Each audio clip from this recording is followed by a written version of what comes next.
주 예수 그리스도의 은혜와 하나님의 사랑과 성령의 놀라우신 능력이 여러분 가정에 늘 충만하시기를 기원합니다. 사랑하는 사내교회 교우 여러분 기도 덕분에 저는 스위스에서의 일정을 지난주에 잘 마치고 돌아왔습니다. 딱 일주일 전에 스위스 시간으로 11시 예배에 스위스 쭈리히의 구시가지에 있는 프레디거 교회에서 설교를 시작으로 설교 강연 워크숍에서 쭈리히와 바젤 대학에서 4가지 형태의 그런 일들을 잘 마칠 수 있게 되는 감사하게 생각합니다.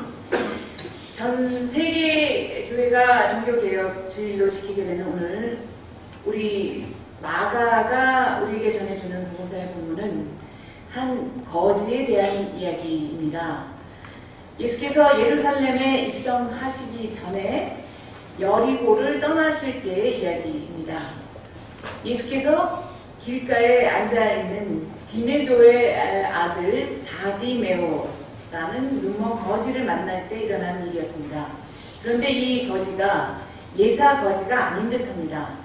성서에 등장하는 많은 사람들의 이름이 제대로 거명되지 않는 그런 경우가 많이 있는데요. 잠시 예수와 스쳐갔던 한 인연인 듯 싶은데 이 사람 아버지의 이름 디메오라고 하는 사람의 이름이 정확하게 언급된 것을 보면 이 사람의 이후의 행적의 깊이와 영향력을 그 자체로 방증해주고 있는 듯 합니다. 이 사람은 예수가 다윗의 자손임을 들어 알았던 모양이었습니다. 물리적, 육체적으로는 보지 못하는 그러한 한계를 지니고 있었던 사람이지만 사실은 하나님의 아들을 알아보는 더 많은 인식 능력을 가지고 있었던 사람입니다. 우리가 흔히 몸에 장애가 있는 사람을 disabled라고 그렇게 영어로 표현합니다. 능력이 없다라는 그런 뜻입니다. 그러나 사실은 그렇지 않습니다.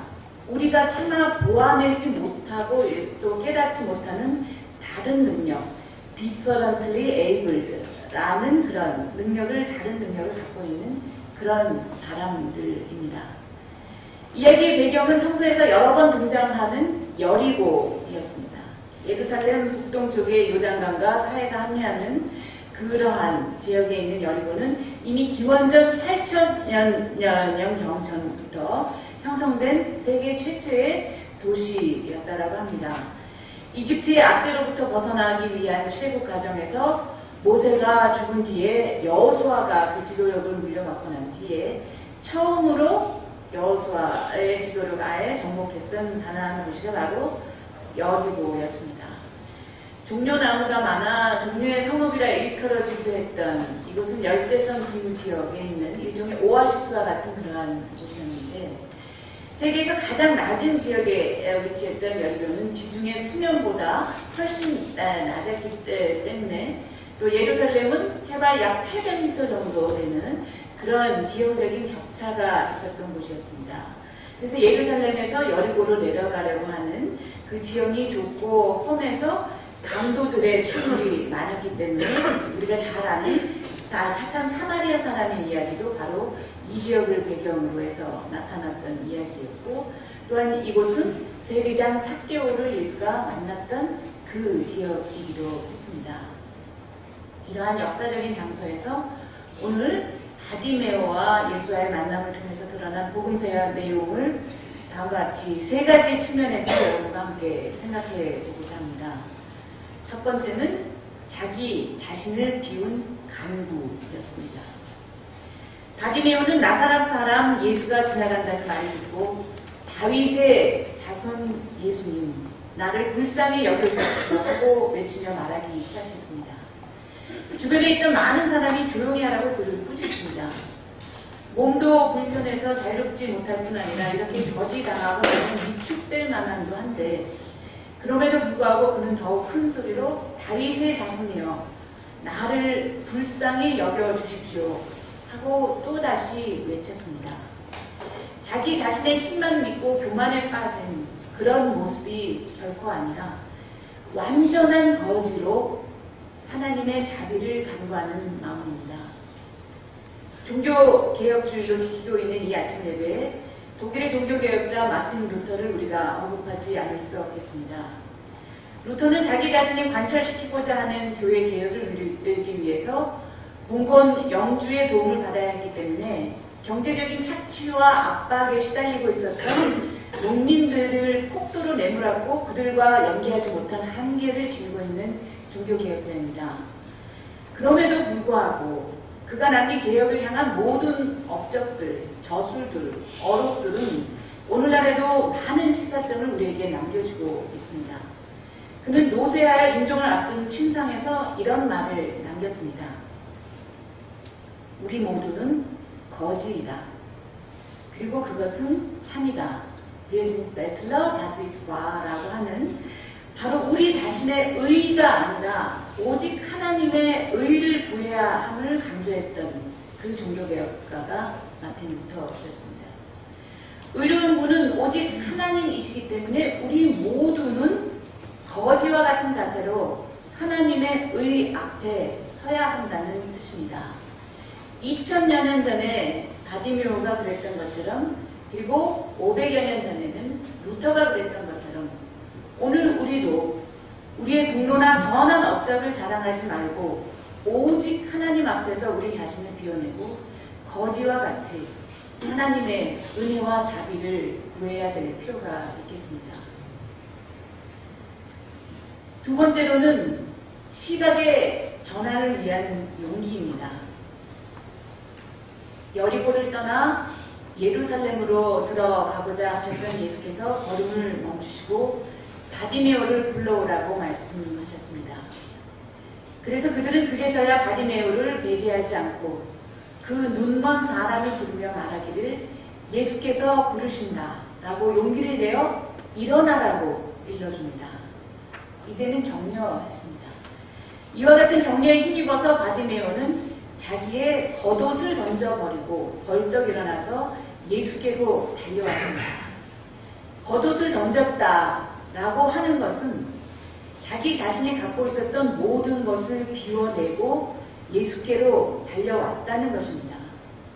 자신의 모든 것을 걸고 새로운 전환을 위해서 용기를 낸 결과였습니다. 앞이 보이지 않았기 때문에 앉아있는 것에 익숙했고 그렇게 편안하게 있는 것에 더 익숙했던 것에서 벗어나서 새로운 길을 따라 나서기 위한 도전을 했던 것입니다. 우리는 흔히 종교개혁자라고 하면 독일의 마틴 루터만을 기억하기 쉽지만 사실 루터는 한국 개신교와 그렇게 밀접한 관계가 있는 그런 종교개혁자는 아니었습니다. 한국 개신교의 약 70%는 장로교인데 그 뿌리에는 독일의 루터가 아니라 스위스의 즈빙글과 칼뱅에게서 그 연원을 찾아볼 수 있겠습니다. 그리고 종교개혁은 1517년에 마틴 루터에게서 시작되고 끝났던 그런 것이 아니라 이미 수백 년, 루터 앞에 있어서 수백 년 전부터 점진적으로 개혁을 향한 그런 시도들이 있었고 바로 그것이 루터에게서 절정을 이루었던 것입니다. 이탈리아의 피터 와일도, 영국의 위클리프, 체코의 얀 후스로 이어지는 개혁의 시도들이 무르익어 갔었고 이들의 개혁의 노력들이 쌓여서 종교개혁은 완성을 향하여 갈 수 있었던 것입니다. 오늘 우리가 아주 편한 형태로 개신교의 신앙을 고백할 수 있는 것은 이들 종교개혁자들이 자기 자신들의 목숨을 내놓고 걸었던 이런 시도와 이런 변화를 위한 용기 때문이었습니다. 경제적인 타락, 정치적인 부패와 성적인 오염에 빠진 교회의 개혁을 위한 시각 전환이 필요했고 이 문제성을 직시하고 난 뒤에는 이에 대해서 아주 결연하게 아니오를 말할 수 있는 용기가 필요했었습니다. 이와 같은 시각 전환과 그것을 실행할 수 있는 용기가 21세기 개신교의 신앙생활하는 우리에게도 그대로 필요합니다. 왜냐하면 개신교가 그렇게 극복하고자 했던 당시 중세 가톨릭 교회의 문제성이 오늘날 한국 개신교에 안타깝게도 그대로 드러나고 있기 때문입니다. 그러나 이 지상에 완전한 교회 공동체는 있을 수 없습니다.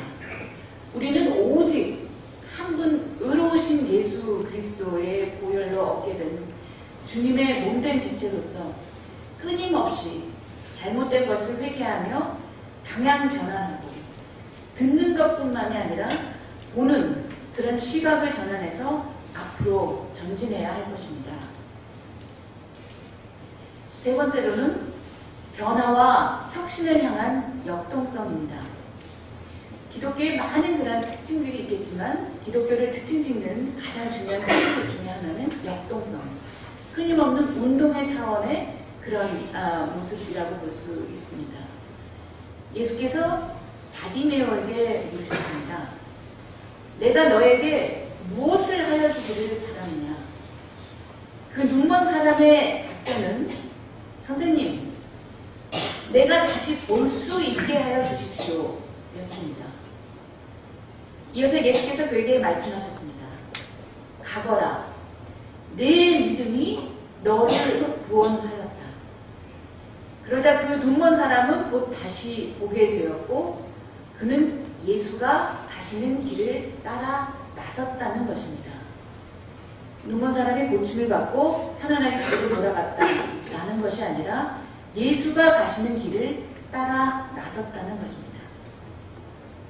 오늘 예수께서 이와 같이 다시 우리 각자에게 물으신다면 여러분은 무엇이라 답변하시겠습니까? 예수께서 여러분을 위하여 무엇을 하여 주시기를 진정으로 바라고 계십니까? 경제적인 문제의 해결, 좋은 직장, 자녀의 교육 문제, 몸의 건강, 다양한 마음의 바람들이 우리 안에 있을 수가 있겠습니다. 그러한 목표가 예수가 말씀하시는 내 믿음이 너를 구원하였다라는 응답을 들을 수 있는 그러한 것일까요? 우리의 궁극적인 관심은 과연 어디에 있는 것입니까? 그리고 이어서 우리가 원하는 일이 모두 이루어졌을 때 우리가 예수가 가시는 길을 따라 나설 준비가 되어 있는 것입니까? 개혁교회의 원칙 가운데 가장 유명한 표현 가운데 이런 말이 있습니다. 에클레시아 레포마타 센터 레포만다. 개혁된 교회. 그 자체는 있을 수가 없고 개혁되어져야만 하는 교회가 있을 뿐이다. 라는 그런 표현입니다. 끊임없이 교회는 자기 성찰하고 또 변화를 추구해야 한다라는 그런 뜻이고 그 교회를 이루고 있는 모든 지체들도 끊임없이 자기 성찰과 회개를 통해서 새로운 변화를 추구해야 된다는 뜻입니다.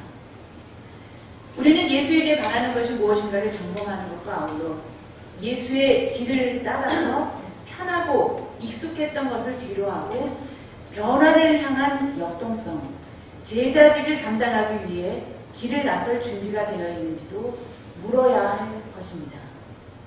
우리가 개혁교회의 일원이 되었다는 것은 일요일의 신앙생활만이 아니라 평일의 생활 신앙으로도 이어져야 함을 말하는 것입니다.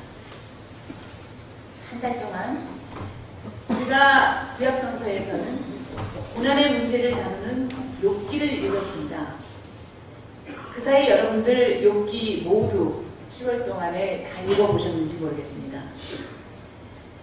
욥기는 하나님께서 욥의 공경을 돌이켜 주셨다는 이야기로 마무리됐습니다. 여기서 공경이라는 히브리 말 쉐부트라고 하는 그런 표현은 포로라는 뜻입니다. 다른 말로 하면 하나님께서 욥을 포로 생활에서 건져내어 주셨다, 풀어주셨다라는 뜻입니다. 자기 연민과 자기 의로움의 포로가 되어 살아간 욥이 자유함을 얻게 되었다는 뜻입니다.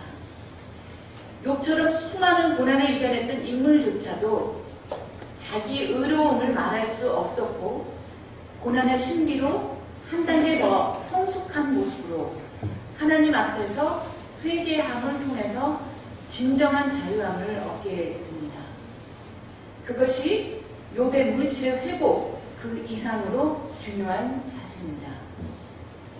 우리의 의가 아니라 하나님의 의를 우리 앞에서 대변해 주시는 중재자가 바로 예수 그리스도이십니다. 그분이 우리를 위해서 대신 간구해 주시는 대제사장이 되셨습니다. 오늘 서신서인 히브리서에서 말씀하고 있는 것처럼 구약의 대제사장들은 동물을 번제물로 드리는 제사를 올렸습니다. 마치 조상 제사에 정성을 들이고 좋은 제품을 준비하였는가를 묻는 우리의 관습처럼 구약시대의 제사의 의미는 흠없고 좋은 번제물을 드리느냐의 기준에 따라서 그 가치가 축정되곤 했습니다. 대제사장의 중재의 역할은 어느새 하나님의 일을 대변하는 듯 하면서 그 대제사장이 됐던 그 사제들이 하나님의 자리를 차지해버리게 되었습니다. 이러한 구약적인 전통 가운데 율법을 기계적으로 문자적으로만 되풀이하던 성전 체제 중심의 타락하고 부패된 모습을 예수께서는 뒤집어 엎으셨던 것입니다. 그렇게 형성된 교회 공동체가 또다시 타락해서 하나님이 아니라 만몬을 숭배하는 교회의 모습으로 복음의 내용은 모두 빠져버린 채 문화적인 형식만 남게 된 것을 16세기 종교개혁은 고치고자 하였습니다. 21세기 한반도에서 살아가는 우리는 이제 우리 개신교의 모습을 우리가 다시 한번 점검하면서 메타노이아, 전적인 전환을 다시 시도해야 할 것입니다. 헌금을 많이 내므로써 하나님의 구원을 받는 것이 결코 아닙니다. 받은 은혜에 우리가 받고 있는 모든 그런 혜택에 감사함으로 우리는 물질의 일부를 선별해서 하나님께 봉헌하는 것이며 그것은 교회에 유지하는 데를 위해서 쓰여지는 것, 바로 그런 것뿐만이 아니라 우리 지역과 도움을 필요로 하는 이들에게 또한 공동체의 선을 위해서 환원되어야 할 것입니다. 하나님 사랑으로 그분 자신이 육체적인 모습을 갖추시고 대제사장 그리스도가 되어주셨습니다. 그리고 오직 한 분, 흠 없는 의로운 그분 그리스도께서 자신을 제물로 바쳐주셨습니다. 우리에게 또 다른 제물을 바치라고 요구하는 것이 아닙니다. 그 제물을 바친, 그 몸을 바치신 그분에 대한 감사함을 우리는 표현하는 것입니다. 그리고 그분을 의지하면서 우리는 이제 다시 기도하며 앞으로 나아가고자 합니다. 왕자의 오르시기 위함이 아니라 십자가에서의 죽음을 맞으시러 예수께서 예루살렘으로 가시는 길목의 마지막 부분에서 만났던 바디메오의 모습을 우리가 오늘 다시 떠올리면서 그리고 하나님으로 하여금 하나님 되게 하라라고 하는 종교 개혁자들의 모습과 그 외침을 떠올리면서 오늘 우리는 우리 자신의 모습과 교회의 모습을 새롭게 전환하고자 다짐해봅니다. 우리가 겉옷을 버리는 것처럼 생존을 위한 모든 것을 내려놓는다는 것은 실제로 이 시대에 쉽지 않습니다. 모든 집착과 소유에서 벗어날 수 있는 그 정도의 철저함은 우리가 할 수 있는 현실적인 모습이 아닐 수도 있겠습니다. 우리는 우리 자신의 삶의 모습 자체를 한번 점검해보고 싶습니다. 오늘 오후에 우리는 인간으로 인하여 빚어진 각종 환경 오염으로 우리 자신을 병들게 할 뿐만이 아니라 이 땅을 우리의 후손들에게 남겨줄 수 없는 것으로 만들어버리게 하는 우리 자신의 모습을 회개하며 어떻게 우리가 새로운 신앙인으로서 이 책임을 감당하면서 살 수 있는지, 우리 사내 공동체가 이 지역에서 할 수 있는 일은 과연 무엇인지를 다시 한번 고민해 보고자 합니다. 끊임없는 개혁의 시도를 해야 할 책임이 우리에게 있는데 우리의 안락하고 편안함 그 자체를 얼마나 포기할 수 있겠는지, 우리 자신의 현상을 진단해보고 현실적으로 실현 가능한 일들을 또한 추구해 보고자 합니다. 지혜를 모아주시고 여러분도 함께 동참하여 주시면 고맙겠습니다.